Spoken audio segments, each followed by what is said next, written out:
Hey guys, welcome back to my Ugo channel. Today I'm going to be giving you a really short and quick tutorial on how to play Naruto Sadness and Sorrow.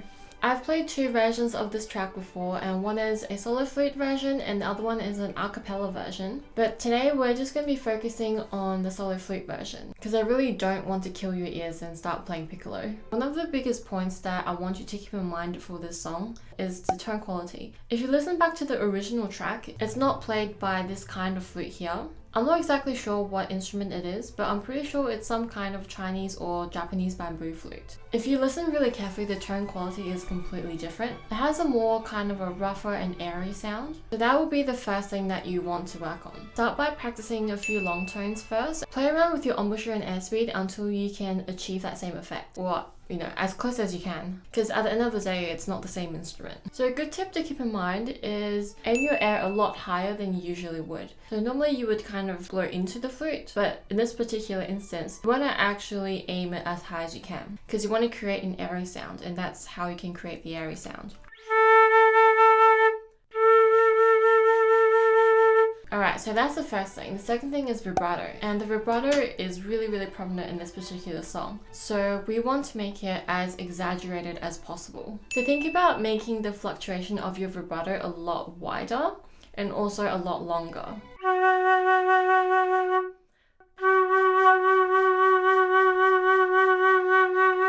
So if we take a look at this passage here, the notes are actually quite easy to learn. It's in 4/4 time, so there are 4 quadrat beats in each bar, and we've got F sharps as well throughout the piece, so just keep that in mind. The thing we want to focus in this phrase are the long notes, because that's what's really going to make or break the phrase. So in this first phrase here, we've got 2 really long notes. We've got the B and also the E. So these 2 notes are where you will have to take what we've learned just then, which is the airy tone and the vibrato, and put them into action.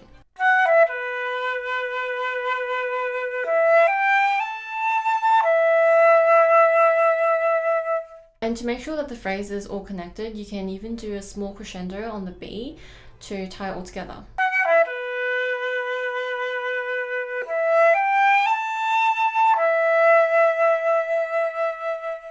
And then you've got a crotchet rest, but you don't want to take a huge break because this phrase actually leads into the next one. So in the bigger picture, it's actually a 4-bar phrase.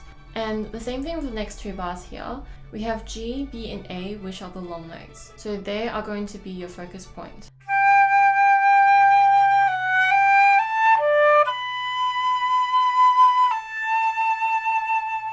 And all together.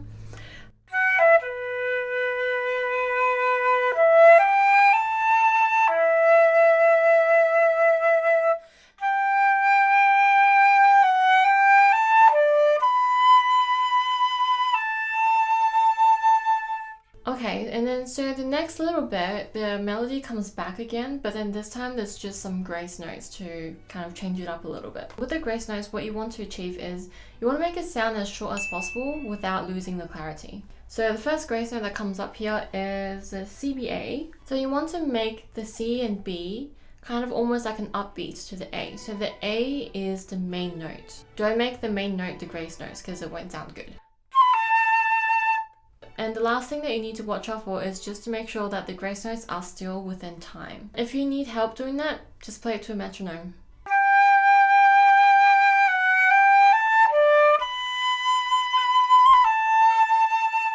The other type of grace note that you'll have to learn in here is the A to G. So this one is even easier because there's less notes to manage. Again, make sure that the G is the main note and not the A. Make the A as short as possible without compromising the clarity.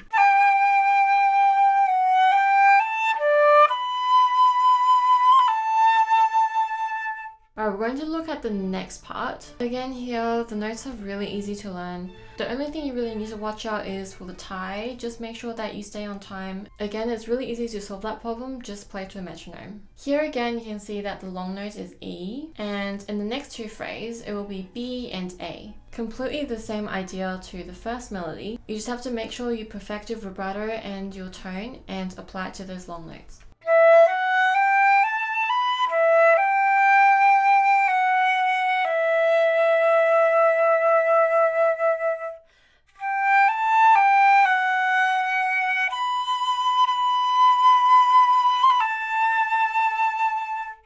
And there you have it. If you liked that tutorial and found it really helpful, I do one-on-one coaching on my Patreon. The link is in the description down below. If you like these type of videos, make sure you comment down below and let me know. Leave a like and subscribe to my channel. I post twice a week. Thanks guys, see you next time.